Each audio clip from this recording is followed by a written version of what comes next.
7 तारीख का चुनाव और जो वोट पड़ने जा रहा है तीसरे चरण का, ये भारतीय जनता पार्टी को 7 समुंदर दूर फेंक देगा। बड़े बड़े उद्योगपतियों का तो कर्ज माफ कर दिया, लेकिन हमारे किसानों का कर्ज माफ नहीं किया। इंडिया गठबंधन समाजवादी सरकार बनेगी तो आपका भी कर्ज पूरा का पूरा माफ होगा।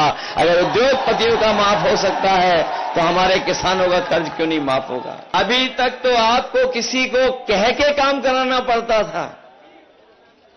अब आदित्य आ गए हैं, चाचा हैं, तो अब आपको कहीं किसी और से नहीं कहना पड़ेगा, अपने आप सीधा सीधा आपका काम होगा।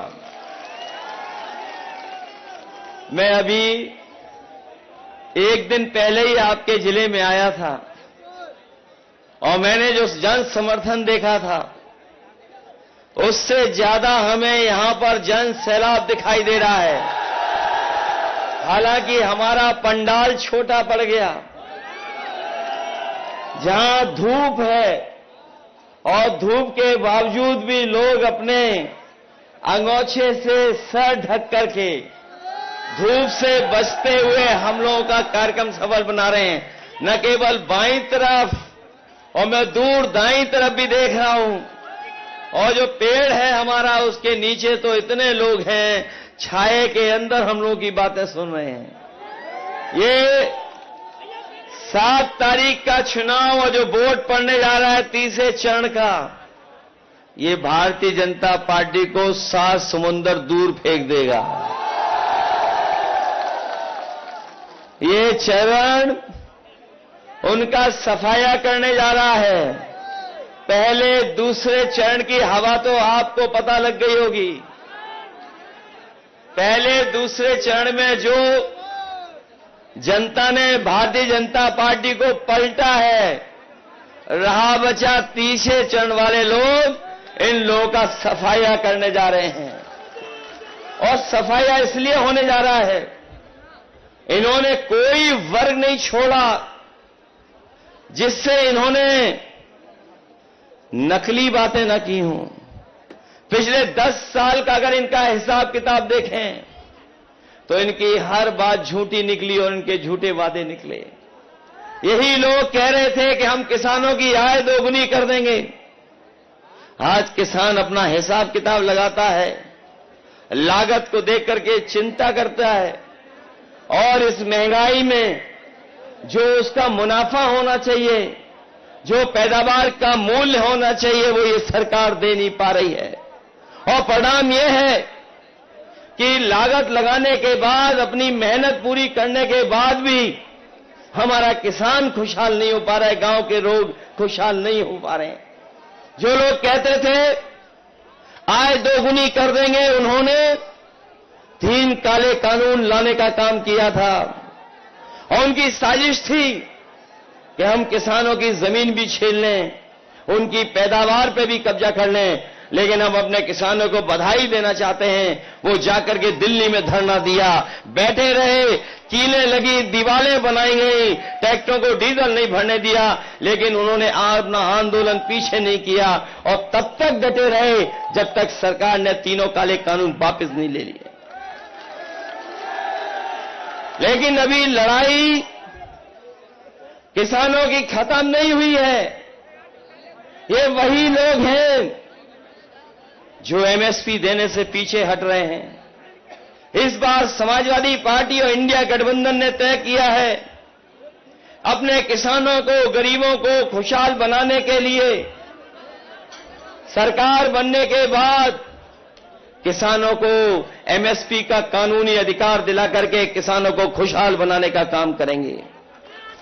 ये लोग जो विकसित यात्रा कर रहे थे, गांव-गांव जाकर के अपनी पार्टी का प्रचार कर रहे थे, हाँ, हमारे प्रधान और गांव के रहने वाले लोग जानते होंगे, अगर प्रधानों ने सहयोग न किया होता तो इनकी विकसित यात्रा भी गांव नहीं पहुंच पाती। विकसित यात्रा, यह हमारा किसान तभी विकसित और खुशहाल होगा जब उसकी पैदावार की सही कीमत मिलेगी। ये सरकार अगर पैदावार की कीमत नहीं देना चाहती तो किसानों ने भी मन बना लिया है कि इनको बोर्ड से हटा करके इन सरकारों को बाहर करने का काम यही किसान और गरीब करेंगे।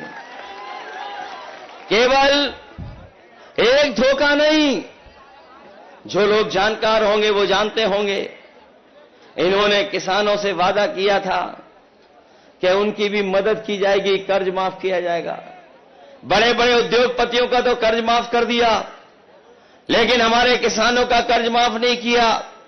जिस समय कर्ज माफ करने का फैसला सरकार ने लिया उद्योगपतियों का, सरकार ने कहा कि जिन उद्योगपतियों का, बड़े लोगों का 5 करोड़ से ऊपर बैंकों से कर्ज है, उन्हीं का कर्ज माफ होगा।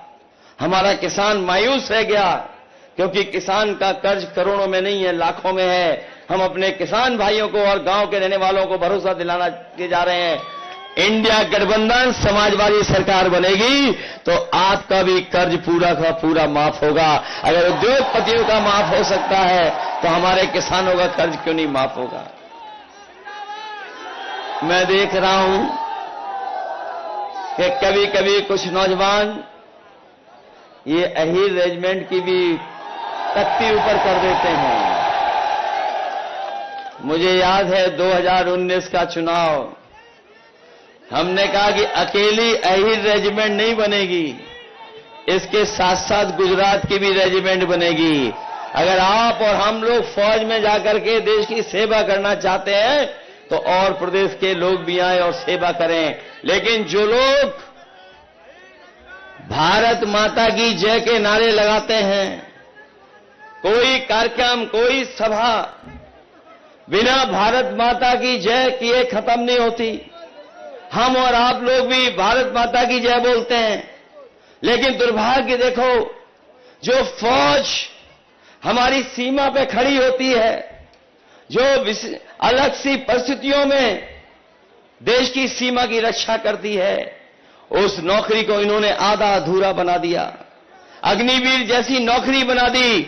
हम अपने नौजवानों को कह के जा रहे हैं, इंडिया गठबंधन और समाजवादी सरकार बनेगी, अग्निवीर जैसी व्यवस्था को हमेशा हमेशा के लिए खत्म करने का काम करेंगे। ये अग्निवीर आधी अधूरी नौकरी है। अगर कोई इसमें चला भी जाएगा तो कितने साल का मौका मिलेगा उसे? 4 साल का मौका मिलेगा, और आपको जो सुविधाएं मिलनी चाहिए वो भी नहीं मिलेंगी। याद होगा नेताजी ने अपने शहीद जवानों के सम्मान में यह फैसला लिया था कि अगर कोई जवान सीमा पर शहीद होगा तो उसका पूरा का पूरा सरकार खर्चा करेगी और पूरे सम्मान के साथ उसके घर परिवार में पार्थिव शरीर पहुंचाया जाएगा। लेकिन अग्निवीर अगर कोई शहीद होगा तो शायद उसको वो भी सम्मान नहीं मिलेगा। इन्होंने केवल अग्निवीर से नौजवानों को निराश नहीं किया, बल्कि इस सरकार में जितनी भी परीक्षाएं लिखी गई हैं सब पेपर लीक हो गए। और हमारा नौजवान जानता होगा 10 परीक्षाओं से ज्यादा के पेपर लीक हुए हैं, और यह सरकार जानबूझ करके करा रही है। जिन नौजवानों का इन्होंने भविष्य अंधकार में डाला है, अगर हम उनका हिसाब किताब लगा लें तो अभी तक 60 लाख ऐसे बच्चे हैं जो परीक्षा लिखने गए, लेकिन परीक्षा का पेपर लीक हो गया, उसकी वजह से वो परीक्षा नहीं दे पाए। वो 60 लाख हैं, और अगर उनके मां बाप को जोड़ दें तो 60 लाख गुणा 3 कर दें। अगर हम एक जो नौजवान था जो परीक्षा देने गया था, उनके मां बाप 3 सदस्य अगर हम जोड़ लें तो 60 लाख से अगर हम गुणा कर देंगे तो 1 करोड़ 80 लाख, और यही 1 करोड़ 80 लाख का अगर हम भाग दे देंगे 80 लोकसभाओं से, तो इनका 2,25,000 लोग नाराज हैं इनसे। बताओ 2,25,000 से कैसे बचेंगे ये? केवल यही हिसाब किताब नहीं,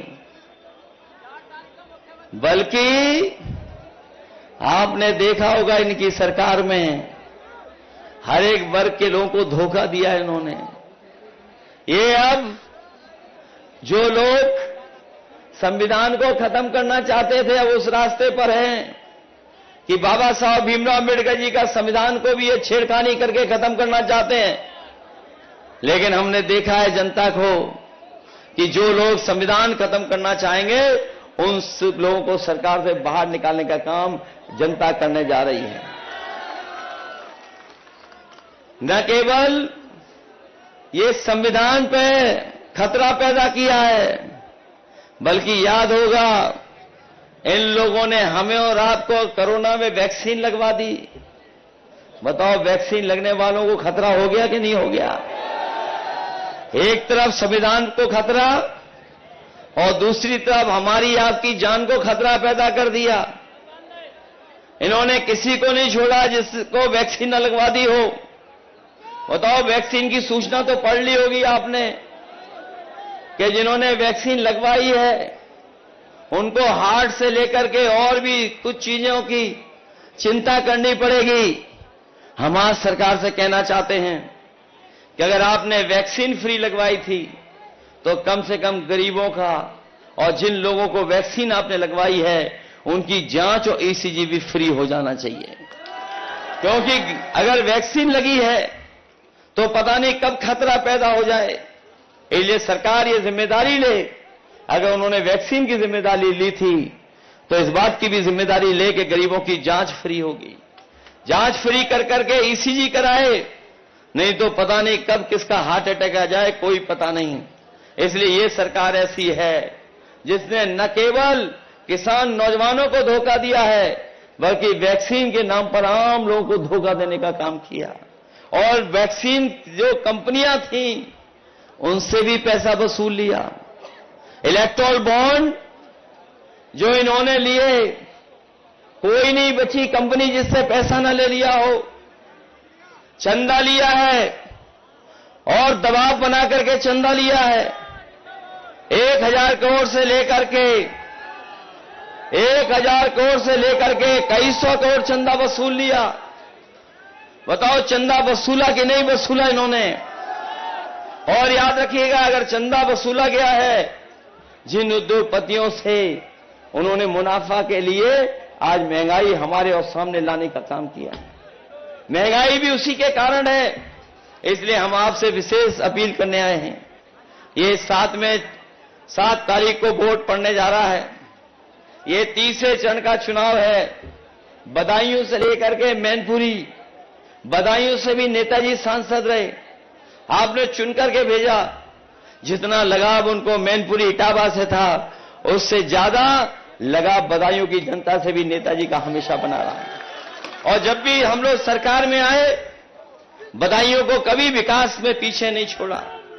चाहे सड़कें बनानी हो, चौड़ी चौड़ी सड़कें बनी, चाहे बिजली के इंतजाम के लिए सबस्टेशन बनाना पड़ा हो, चाहे अपने गरीब लोगों के स्वास्थ्य की चिंता कर करके मेडिकल कॉलेज दिया हो, और चाहे एम्बुलेंस से लेकर के 100 नंबर वाली व्यवस्था की हो।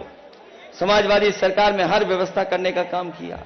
चाहे लैपटॉप बांटने की बात रही हो और चाहे और सुविधा देने की बात रही हो, समाजवादी सरकार में सुविधा हमेशा देने का काम हुआ। इसलिए हम आपसे विशेष निवेदन अपील करने आए हैं कि ये सहसवान जो अच्छे रिकॉर्ड मतों से जिता सकता है, रिकॉर्ड मतों से जिताना और इतने वोटों से जिताना कि पता लगे लोगों को कि हां, सहसवान के लोग भी और बदायूं की जनता भी इस बार भारतीय जनता पार्टी को सबक सिखाने के लिए तैयार थी। इसलिए मदद करिए, सहयोग करिए। हम आपको भरोसा दिलाते हैं, जिस विश्वास के साथ आपने हमेशा सहयोग किया है इस क्षेत्र के विकास के लिए, हम समाजवादी हमेशा तैयार रहेंगे। और आदित्य तो नौजवान है, नौजवान बहुत दिनों तक आपके बीच में रहेगा और बिना भेदभाव के आपके बीच में आपका सम्मान कर करके इस क्षेत्र का विकास कराने का काम करेगा। उसके लिए जो भी सहयोग करना पड़ेगा, हम समाजवादी लोग मिलकर के उसका सहयोग करेंगे। इन्हीं शब्दों के साथ हमें पूरा भरोसा है कि आप सब लोग मिलकर के अच्छे वोटों से उन्हें जिता करके भेजोगे। आप सबका बहुत बहुत धन्यवाद और बहुत बहुत आभार प्रकट करता हूं। अखिलेश यादव जिंदाबाद।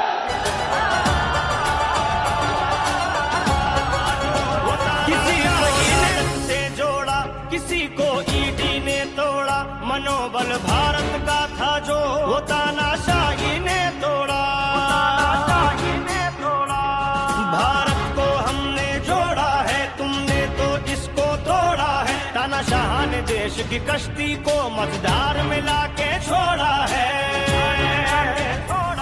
भारत का किसान ये कहता है, सीमा पे जवान ये कहता है, इंडिया को अपना वोट दो, गठबंधन को तुम वोट दो। इस